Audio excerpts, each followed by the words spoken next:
This video contains spoilers for Rogue One, a Star Wars story. In researching the new Death Troopers from Rogue One, I came across some very interesting information that connects them with the Death Troopers from Legends, who were literally dead stormtroopers. And it got me thinking, could the new Rogue One Death Troopers be zombies of another sort? I don't think they're actually dead under the black armor, but could they share more with their Legends counterparts than just a name?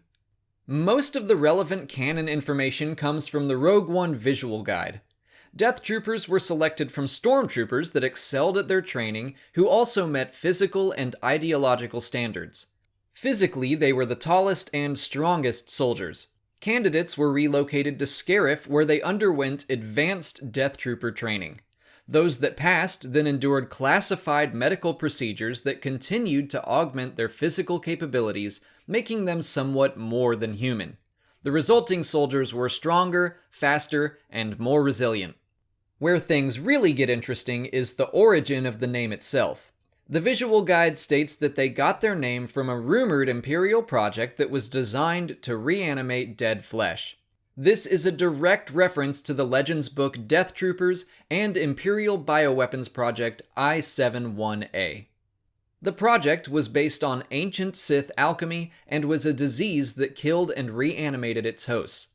The virus was a self-aware hive mind of sorts with a singular goal of spreading to any and all uninfected beings, and the experiments resulted in a Star Destroyer full of zombie stormtroopers. To reiterate, I absolutely do not think the Death Troopers are literally dead, but I find it very interesting that the visual guide made this connection. It's completely possible it's just a fun nod to Legends fans, an acknowledgement of the original Death Troopers. But what if it's more?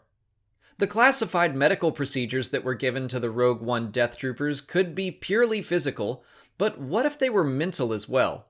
Remember, Death Trooper candidates were chosen not only for their physical characteristics, but also their ideological beliefs.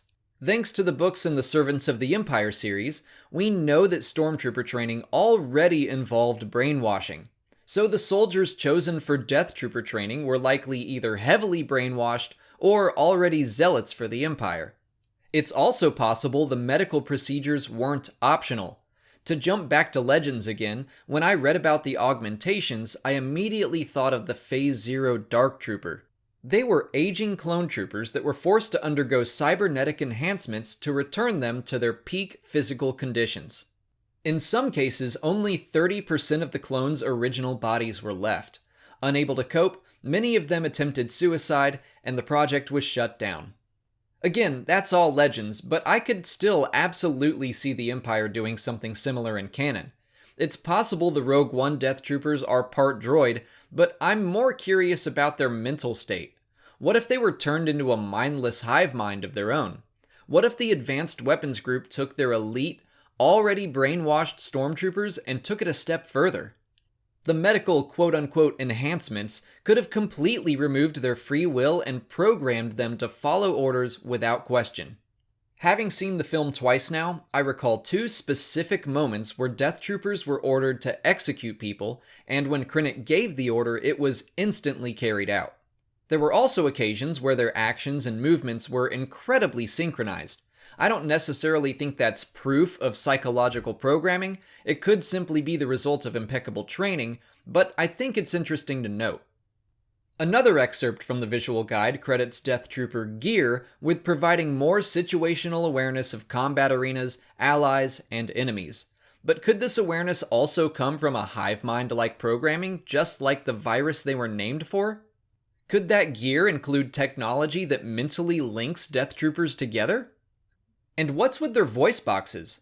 My original thought was that they simply had encrypted communications so enemies couldn't eavesdrop, but it could also be a totally foreign or even droid language. The visual guide makes no mention of it, which surprised me because it seemed very distinct and significant in the film. This video originally started as just a video about Death Troopers and what we know about them, but the more I read, the more odd stuff I found. It's absolutely possible they could just be slightly physically augmented, highly loyal, but otherwise normal humans under that armor. But I found too many strange and interesting facts to simply ignore. So what do you guys think? Are the Death Troopers mostly normal humans, or do you think the Empire has developed something much more nefarious? Let me know in the comments. If you haven't already, please like and share this video, subscribe to the channel to see new Star Wars videos every day, follow me on Twitter, Instagram, and Facebook, and consider checking out my Patreon page. As always, thanks for watching, and may the Force be with you.